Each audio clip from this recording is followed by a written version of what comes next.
Yes, sir. What's good?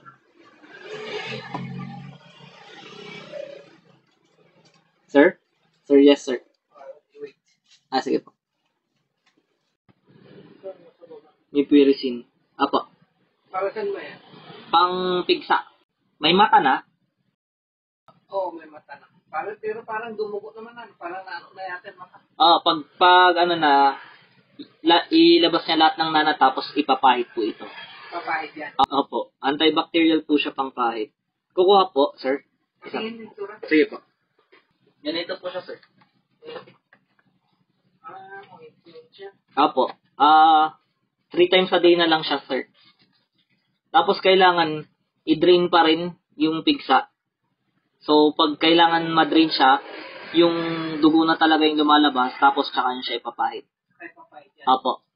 Tapos the next day ulit, pag kunyaring tutulit, kasi di ba, hindi pa naman naubos yung pigsa, i-drain nyo ulit, tapos i-ano nyo ulit. Parang isang beses lang sa isang araw. 3 times a day po siya, sir. Ay, 3 times a day. Opo, 3 times a day po. Dapat, sir, malinis po pag malinis din yung kamay pag ipapahid, para at least hindi siya na-infect. May pigkasin ka na yung mga init.